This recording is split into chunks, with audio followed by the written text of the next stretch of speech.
Hi, everybody, and thank you for joining us for the sixth webinar in the Clubhouse Development webinar series. Today, we're going to be discussing the engagement of high net worth donors and major gift opportunities. Before I tell you a little bit about Cogeo and our speaker, I want to say that if you have any questions, you can use the GoToWebinar tool, and we'll make sure to review those before we sign off today. All right, now I'll introduce you to who we are. Cogeo is the leading expert in the sports nonprofit industry. Our management team has 70 years of fundraising experience and has raised over $750 million for more than 200 nonprofit organizations. One of the key reasons that we're passionate about working with sports organizations and soccer clubs like yourselves is that our leadership has both played and coached the game. And that includes your speaker today, Rob Cusell. As a college All-American and highly successful soccer coach, Rob is now the Managing Director of Consulting Services at Cogeo and has helped hundreds of sports organizations implement strong organizational development and fundraising strategies. And with that, I'll pass it to you, Rob. Thanks, Mel. Hi, everyone. So as Mel pointed out, we're in the sixth webinar, and it's been a logical evolution in terms of initially talking about the board's role, event fundraising, community and club members into donors, and then corporate and foundation last time. And then this month, we're looking at engaging and monetizing high net worth individuals. It should be a lot of fun. Slide number 4. Again, this is the clubhouse of development, and you can see where major gifts, right? You're engaging high net worth individuals. It's really all about major gifts, much like with corporations and foundations. The process is a little different, as you'll find out. So slide number 5, what are the goals for today?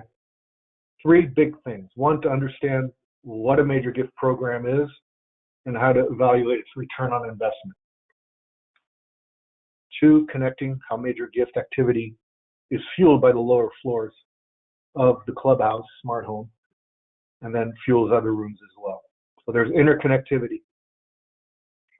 And then we'll touch on technology and data management, how they're leveraging major gift program, particularly around stewardship. So the next slide, what is a major gift? Well, that's a good question. Well, it varies from organization to organization. And it really is about budget size. So the bigger the budget, the higher the potential major gift threshold. And the number that we like to use with mature agencies that have been doing development for a while is 1/1000th of the overall budget. So if your budget is $100,000, a major gift is $100, because if you get 1,000 of them, you've made up that entire budget. So it's a reasonable assumption. When I was at Stanford University, major gifts there was literally $250,000 was the initial threshold because the budget is so big, and they also had a lot of capacity. So it does vary from organization to organization. Now, in terms of moving people up, really it's about retail into major gifts, and there are 2 factors at play.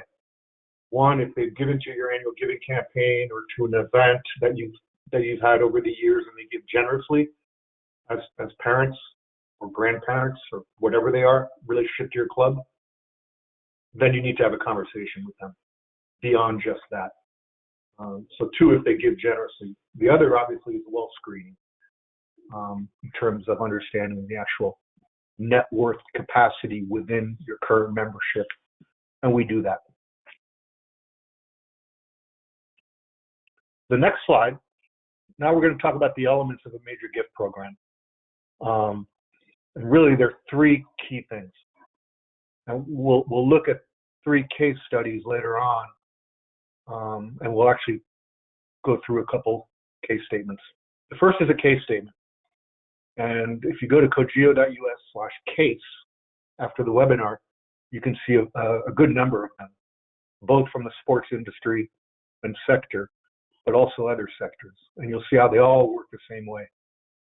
And the way is that they describe the mission, the history, programs, the achievements, future plans, and then financial needs to fund those future plans if they're ambitious in particular. And it's truly a comprehensive tool in development. whether it's programmatic or capital. So we've done case statements around complex build-outs, and we've done case statements around financial aid or scholarship support and equipment support. And we'll see a sample of both today. The second key piece is got to have good leadership, people that are engaged within the Major Gift program. And that's the technical director, the executive director, anybody who's involved in communications marketing, board members for sure, volunteers who are type A that really want to see things happen, and then a campaign advisory committee or a steering committee. And these are ambassadors, they're friends of the club, and they really want to see things happen. And then the last is to have a plan. You want to have a really strong cultivation and engagement plan. And then once the actual transactions come in, a solid stewardship plan. And that's where technology comes in. We'll touch on that toward the end. So those are the three principal elements of the Major Gift program. So forget the number in terms of what is a major gift, but what is it in terms of the process, right? Well, the first thing you'll need are prospects. And you have them naturally because you've got kids. And there are three things that really matter to parents, by the way. I'm going to digress a little bit. Three things, and you can guess. Their health, their pocketbook, and their kids, and their dog, obviously. If they have a dog or a cat or pets. But the advantage there is that you're dealing with two of the factors, which is health, you're keeping their kids healthy, and you're dealing with their kids, and they appreciate that. So these are actually competitive advantages as you think about fundraising and going out and doing this. So how to engage a major gift prospect? It's one-on-one. It's literally having the case statement, which does the work for you, so you don't have to do the pitch every time because it's all there in the case statement, as we'll see later. And then it's just getting an assessment of what this couple or this individual might be interested in within the case statement. Now, who are these people? We call them AAA prospects. They have an affinity toward your club, your academy, all the things that you're doing. They have access into the community, right? They're influencers, they know people, and people like them and respect them, so they can make a difference. People listen to them. And then the third, which is a plus, it's not necessary, affluence. They're wealthy themselves, and therefore they themselves can make a gift, and then they can also attract others to join them in making a gift. The most important of the three is affinity. If they don't have affinity, it's difficult at best. So always look for affinity first, and then as you analyze them, try and understand whether they have good access, and then, if they're rich, you'll know that because you will have done the well screening. And this is true of leaders, this is true of prospects, anybody you really want to engage in the program. And then, so who are these people? Well, here's the good news. We've identified there's 7 types of philanthropists. Karen, somebody did a study and came up with this. The communitarian, who wants to see the community improve, which is relevant to you. The devout, that's religion, tithing. The investor, who expects something in return, wants to see results. Socialite, very wealthy individual who is just that, a socialite. The altruist, who is doing good for the right reasons. The repayer, now these people generally benefited from scholarship at the club, or they definitely had an advantage through benefits that were given to them, whether as a college scholarship or whatever it might be. They may have been adopted, or now they're repaying as they get wealthy. And the 7th is the dynast. So think of Bill Gates, the Rockefellers, families who have been wealthy for generations, and it becomes a family thing to actually talk about philanthropy and do philanthropy. Generally, they set up foundations, and it's part of their lifestyle and what they do.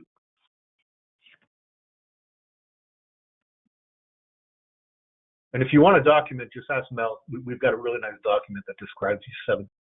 That way you can talk to your board about that. So the next slide why are individual donors important? Why don't we just focus on foundations and businesses? Well, here's a reality check. Individuals make up 70%, nearly 3/4 of all fundraising dollars. It's a bit skewed for two reasons. One, high net worth individuals, and then two, tithing, church going, which are small gifts, but they happen on a weekly basis, as you know. So let's look at the pie. Again, individuals 70, foundations second and 16. Ironically, it's not businesses third, they're in fourth. Third are wills and estates, bequests, people leaving money behind, which, by the way, that slice of the pie is going to grow dramatically over the next 25 years, 30 years, as baby boomers tail off. There's a huge pass-through of wealth happening. We're actually setting up planned giving programs for some of our clients that are in soccer, only because it's happening. Now, what would be the characteristics of the club? In business since the 70s, right? Something like Ballistic United out of Northern California, who's a client. They've got a fairly mature alumni program. So for them, it's going to be a no-brainer to put that together and promote it. And they'll get traction. And then the fourth are businesses, as we talked about last time.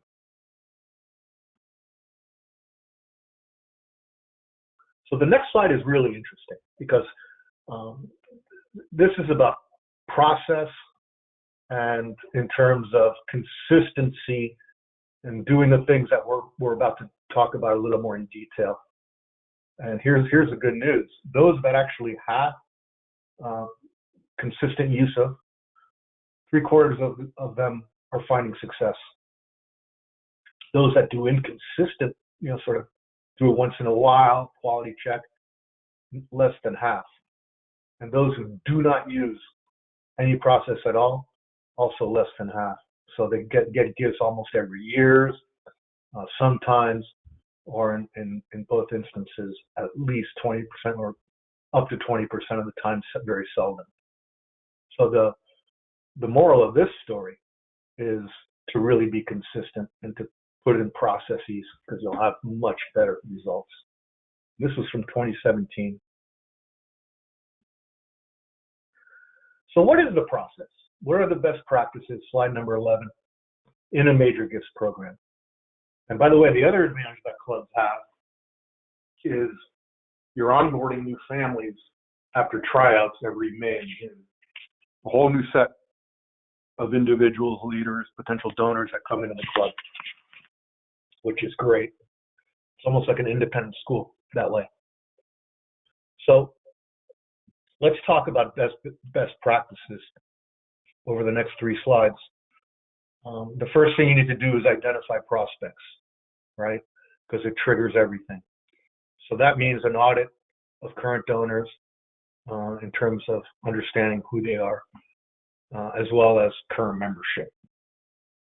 Cold calling doesn't work in major gift programs. It's got to be warm relationship that gets developed. And so it's working with board members and other key people.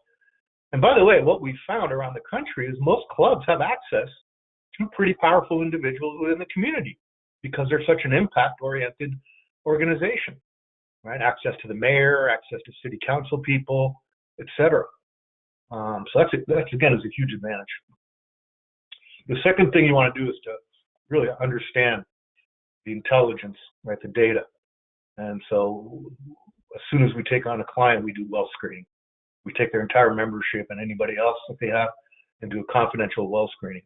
And what happens there is any family with a net worth over $1 million gets identified, up to a gazillion, whatever. So it's very powerful because it takes all the guesswork out of understanding where the real wealth is within your current community and beyond.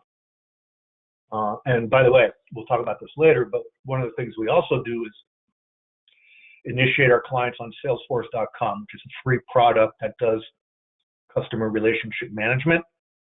And Salesforce.com has an API built to the well screening windfall systems, which is fantastic because every time we upload a new set of data, e.g. new parents or any other data, it automatically gets well screened and spit into the system. So it's absolutely seamless in terms of getting the proper data and the proper research. So once we have all that data, the third thing we do is we prioritize them. We try to understand whether they have AAA characteristics, and then obviously we already have data on their net worth.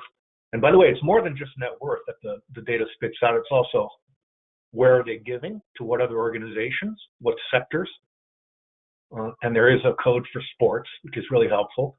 How much are they giving? What is their gift size elsewhere? And then a lot of other data points. Next slide. The fourth thing we do is we obtain a meeting. Once we've got all our data, we know how to triangulate into this person. In other words, leverage somebody else to get the meeting that's associated. The right combination of people to acquire the meeting. And what we find is 90% of the work is obtaining the meeting, because once they agree to a meeting, that means that they want to talk. And you're literally 90% of the way there. So the real work is in obtaining the meeting, and that's why it's important to have the right ingredients and the right people doing that work. Then you want to have a prepare for the meeting. Who's going to go to the meeting? Is it just the technical director? Should a coach go along? Should a current donor parent go along? A board member? And how do you figure that out? Well, you look at the person with whom, or the couple that you're meeting with, and you say, okay, what would they benefit the most from? It might even be if their player is super happy with a coach, that the coach goes along. But anyway, preparing for the meeting is important. And then you want to execute the meeting. And for that, as I just mentioned, who's going to attend, what are their roles and responsibilities, and you try and identify the desired outcome. Because you're going to get one of three possible answers when you make the ask. Sure, I'm in, we'll give. Maybe, I've got to check with Suzanne first. Or no, we're tapped out for this year, and by the way, we don't give to anything but our church. And we'll hear that. And either way, you act as if they're great, and you just react to what they're telling you. So it's really important. And then you're going to have post-meeting really strong stewardship in terms of making sure that you acknowledge the meeting, that you acknowledge what transpired at the meeting and what the next steps need to be within their engagement.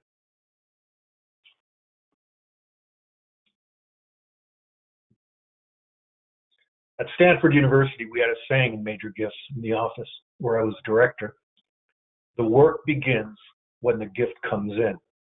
So we might get $1 million gift on any given day. I mean, it's crazy how much money they raise. And we wouldn't celebrate. It was expected. But what we did was we said, okay, what needs to get done now, right? And serious. And we would do that with a $500 gift as well, which is stewardship. What do you do once the investment has been made? And so hyper-organized systems are really critical because the system, Salesforce.com in this case, unless you already have a CRM system, it does automatic stewardship.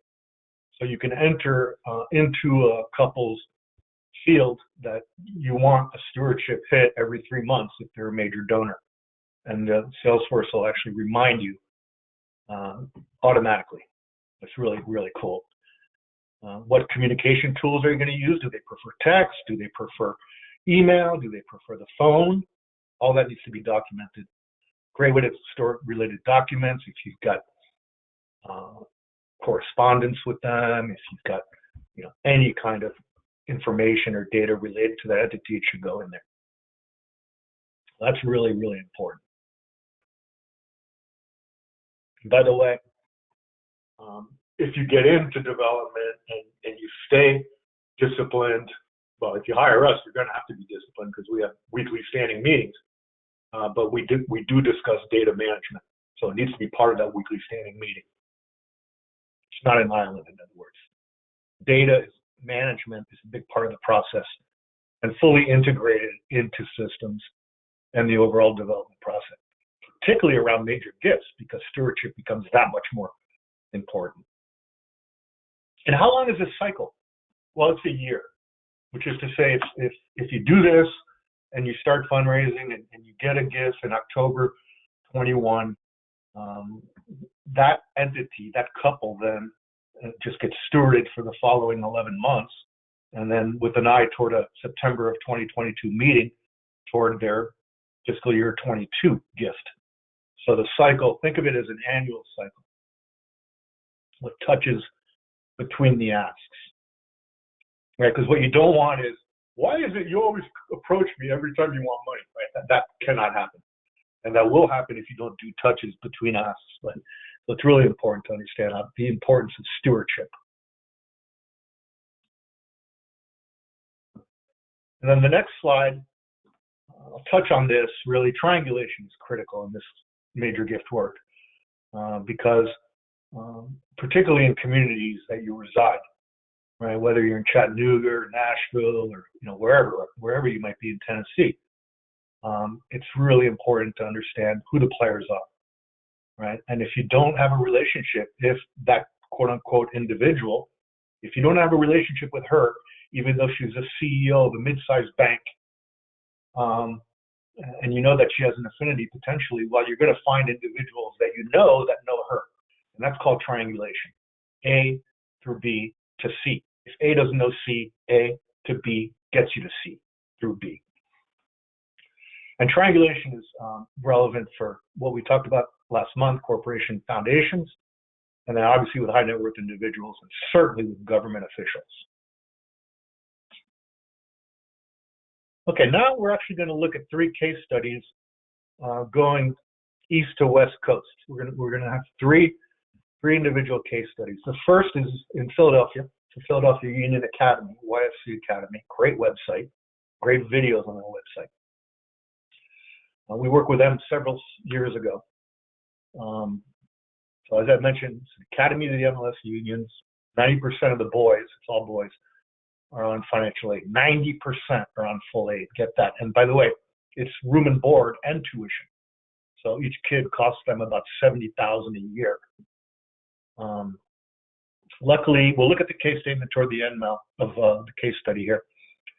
We uncovered that Pennsylvania has a very unique EITC program, which is a tax incentive for corporations, which has huge corporate impact, which really impacted their campaign in the first 9 months because their board members are leaders in corporate community. The founder, Richie Graham, his dad in particular, built a lot of Philadelphia and built some pretty big companies, has a school named after him at the University of Michigan, I think in urban design.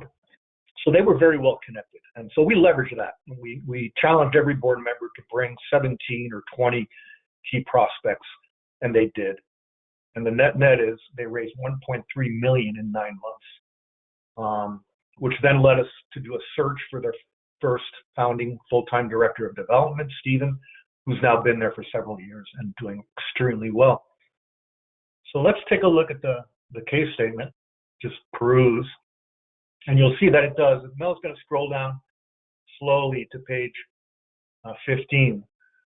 Take them through, and you'll see the history and some stories, some pictures, and go and look at this on your own. It's on our website later on.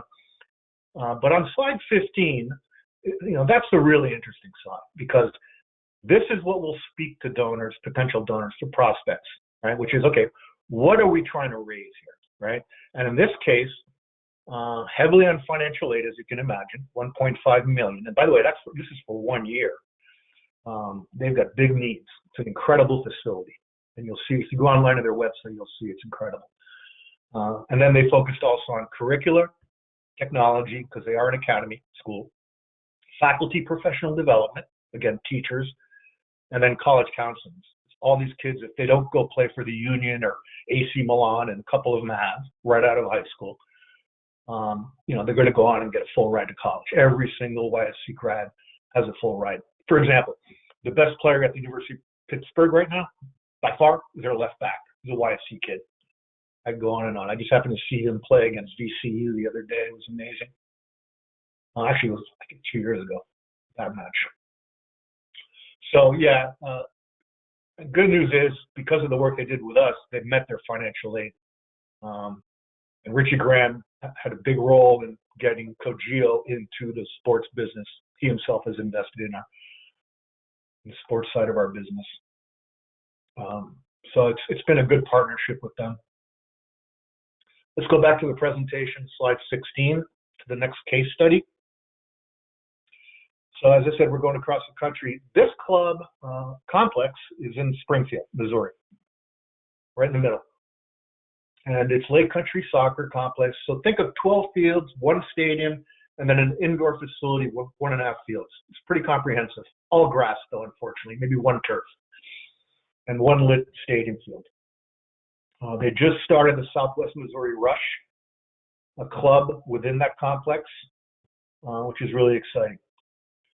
So what were we looking at when we began work with them? We were looking at the multi-field complex indoor center, as I just mentioned, and the project goal was to turf and light all the fields, to renovate the indoor center as well. We got to fix that typo. It's Cantor instead of center. That's funny. And then, so knowing that if we were able to turf and light the entire facility, that would be consequential in terms of their capacity to host large tournaments, which, for example, they just hosted last spring the State Cup Finals for Missouri, which was a big deal. They were chosen because of COVID. But the reality is, if they were to actually do this, it would have a huge impact economically. So what we did was we put together, Cogeo did an economic impact analysis for them, for the Chamber of Commerce, for City Council, for county, and to demonstrate to these people through triangulation that if, in fact, the city and county invested in the project as major donors, the return on their investment would be dramatic in terms of tax increases and just foot traffic in and around that area in particular. Tax increases as related to hotel stays, restaurants, everything that that goes around these massive tournaments. And it resonated. We brought City Council, the entirety of it, all members, to the facility, did a walk around twice, and they basically convinced themselves that this was the project they needed to invest in. It's all documented. If you just Google it, Lake Country Soccer, 5 million. That's what's happening. So they're getting an investment of up to 10 to 15 million immediately to do the entire facility at once. So what does that mean? Instead of phasing it out as we had proposed, now it's actually going to get done, and they're going to have economic impact fairly quickly. And on top of that, there's a stimulus package coming through that is demanding that the money be invested in spaces that were not renovated or improved during COVID. And this is exactly that. So they're going to get actually even probably more money. And this just came through literally within a week. So let's look at that case statement. Again, Mel, just go ahead and browse so they can see the similarities in terms of the history, and then the pictures, the quotes, all of it very dynamic. Again, leveraging the colors of Lake Country Soccer in this case, red, white, and blue. And then go down to slide 14. So in this case, the opportunity is a little broader. It's 10 million. By the way, that number is a change to 15 million because we're going to put 5 million into the new renovation of the indoor complex as well. And you can see how it breaks down. New goals, $500,000. New concourse, concession, office, restroom, 1.2 mil. 5 turf fields, north side complex. Then 4.5, locker room addition, bleachers to the stadium, 1.2. And then turf fields 2 and 3, 1.6. It's pretty ambitious, but as I mentioned, they're actually going to supersede that with another goal. So it's been very, very, very positive. And that again is a demonstration of engaging the right people in local government and making the case, not just hypothetically, but we brought in some hardcore data that really makes that case. We also work with governing state bodies. We've got a great partnership with Tennessee where we're doing education. We're working with Oregon State Association and building out a complex there. And we're doing the same thing, an economic impact once we have the location identified. And we're working with Cal North to renovate 3 existing complexes around Northern California. And again, there, it's all about economic impact as well. So we're going to have these conversations with several other cities in the near term pretty quickly. Very exciting. Let's go back to the presentation and look at our third case study. So now we're on the West Coast. It's San Francisco Elite Academy, which is essentially a startup. They started about 7 or 8 years ago. And the reason why they started and founded themselves was because while the city of San Francisco has some incredible talent, particularly in the less wealthy districts, such as the Bayview and the Mission districts, there was a flight out of San Francisco into other clubs like San Jose Earthquakes, like Marin FC, like the East Bay, over in Oakland, where there were really, really established clubs that were essentially recruiting in San Francisco and taking all the talent out. Well, several community soccer leaders decided enough is enough. So we need to start an academy for both boys and girls that's elite level. Overused the word elite, but this is actually an elite academy. And we keep all the great players in San Francisco. And how do we do that? Well, out of the gate, we have to have a huge financial aid budget. And they did. They had several donors that stepped up and created that with the intention that others would do the same over time. And then in parallel, they hired us. So they started in 2014. They knew they had a wealthy parent segment, which was confirmed after we did the well screening once we were hired. And their mission is committed to access for all and financial assistance for anyone in need as a guarantee. And by the way, financial assistance isn't just membership fees. That included travel, meals, expenses, training fees, equipment, uniforms, everything. And the idea was that there would be no disbursement. So essentially, they were trying to get rid of the pay-to-play model where it made sense. Not in totality, because they do have paying members, but from that standpoint, they did. So we put together a case statement. You'll see that in a second. And then we hosted a series of cultivation events, which are parent-hosted at their home events for 20 people. And those were highly successful. They work extremely well in San Francisco because of the climate and just the whole culture there. And so what were the results? In 2016, in year 1, we raised 94. In year 2, 178. And then the big hit came in 2018, where unbeknownst to us, in a cultivation event was a parent. And it turned out she and her family and her husband had set up a foundation because he had made it big in technology prior.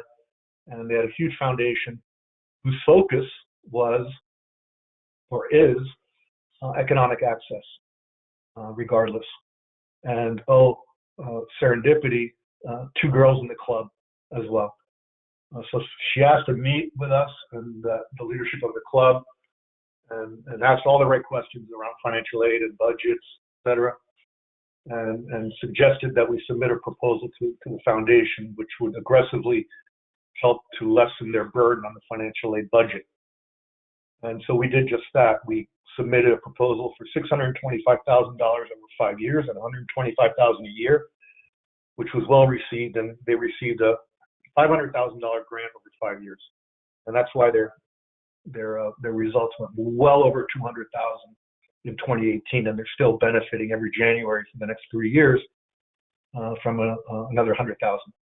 And the idea will be that as soon as that 50-year pledge is paid, we're going to go right back to them and make another ask, and they expect it. So this is actually a very good situation.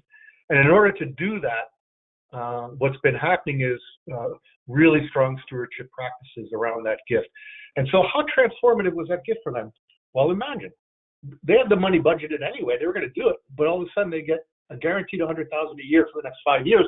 They're able to free up other money to get better coaches, rate other clubs, all the things that happen around soccer, which is why their teams perform so well. Highly paid coaches and just a happy environment for the most part. So that's that story. The case statement is clean. It's a really clean case statement. And again, Mel's going to scroll you down to page 12. And you can see again, quotes, pictures, storytelling, history. And then down on slide 12, and you note it's always toward the end of the case statement. Right? We did 15, 11, and 12, or 15, 13, and 12, or whatever.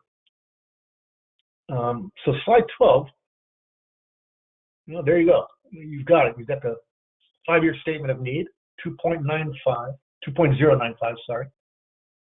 Facilities, 700,000. Financial aid, they met 945, so they're averaging well over 200,000 a year, which is $1 million really. So they're over $1 million. And then coaching, again, they're committed to increasing, and they were able to take money from financial aid and apply it to coaching. So the net is everybody wins. To the right, a lovely picture of John Doyle, who's a very good defender. Those of you who've been around for a while, very verbal defender, shall we say? Okay, back toward the end of the presentation, Mal. Slide 18, now we've touched on this a little bit, but this again is the power and importance of data and technology and data management. Again, CRM stands for Client or Customer Relationship Management. Salesforce.com, by far the best product on the market. And oh, irony, if you're a 501c3 or have a foundation, if you're for-profit with a foundation, it's free to you with up to, I think, 8 licenses per club. It's fantastic. The founders, Mark and Lynn Benioff, are committed to philanthropy, and this is their way of giving back. They also named the pediatric hospital in San Francisco. They've done a lot of great things. Mark and Lynn Benioff founded Salesforce.com. Tracks does your stewardship for you. Segments, really good, sustainable, long-term data management, so that if you go away, you're leaving your successor with all this great data. Fantastic. And then, as I mentioned before, it's integrated into Windfall with an API, application program interface, for all well screening. So as you load new data, it automatically gets screened. It gives you a huge advantage. Next and last slide. Again, thank you for your time today, and if you're listening, what are the 3 most important things?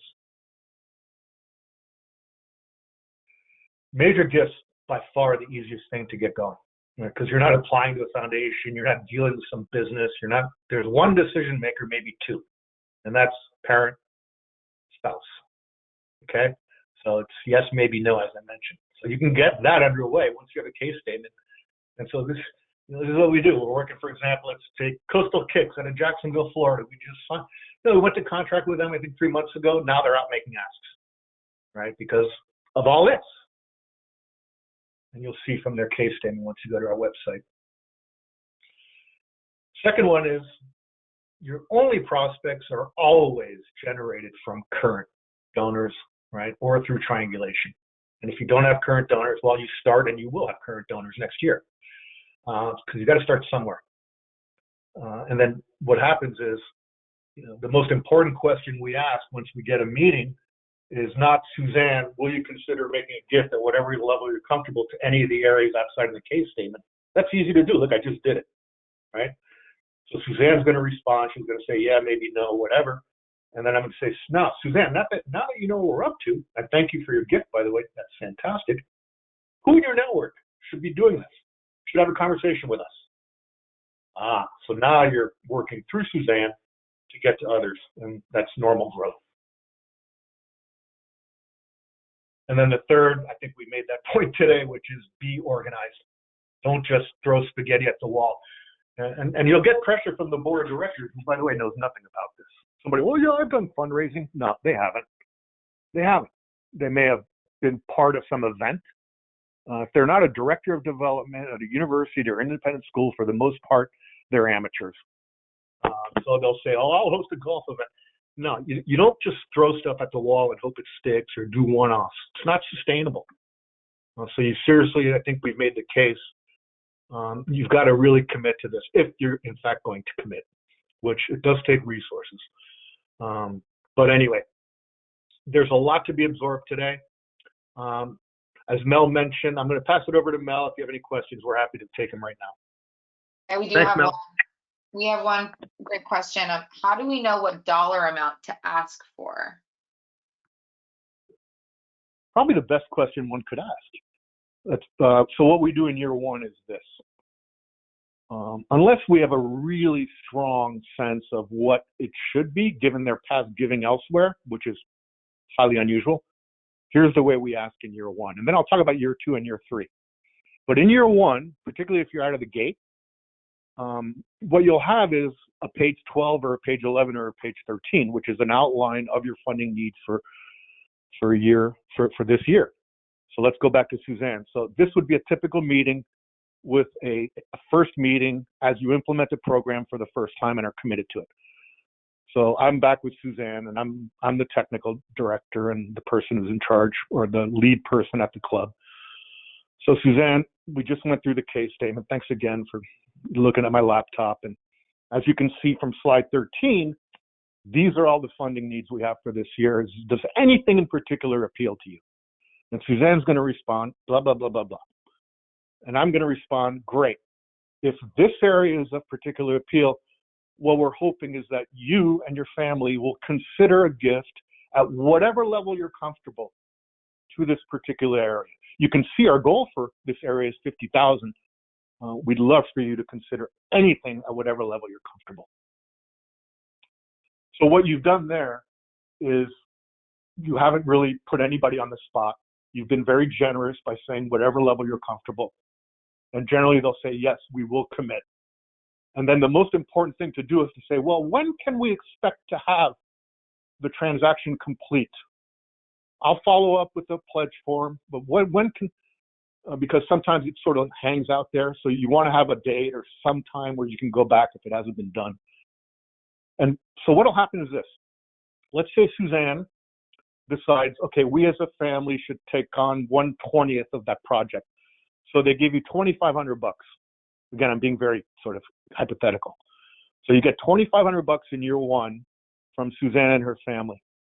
And so let's assume we did the solicitation September 10, right? So now you have a benchmark. September 10, 2021, Suzanne, $2,500. Steward it every quarter at $625 per quarter, which represents one quarter. You know, here's what your gift did this quarter. It impacted this, and that, with an eye toward a resolicitation in September of 2022. Now's the time where you can go in year two and say, Suzanne, your gift was so impactful, as you noted in our stewardship, and we were able to do X, Y, and Z with, and we're hoping, you know, given that we're more ambitious next year, as you can see from our case statement, because we're trying to build a food salt court as well, we're hoping that you and your family will consider doubling your gift this year to $5,000. And there you shut up and let Suzanne answer. Say, no, we can't double. Yeah, actually, you know, that's something. The markets are killing it, right? People that are wealthy are doing better than ever. So it might be even better next year. So that's what happens. It's a long-winded answer. I apologize, but it's important because it's a great question. So I'll stop there, Mel. Great. Thanks so much, Rob. Thanks for your time today. Thanks everybody for joining us. We'll be sending up a follow-up email that includes this webinar and a link to the Tennessee soccer platform that's on the Cogeo site. So you'll have access to all of that, including resources and an easy way to get a hold of us if you'd like to do that as well. So thanks everybody for joining again, and have a great rest of your day.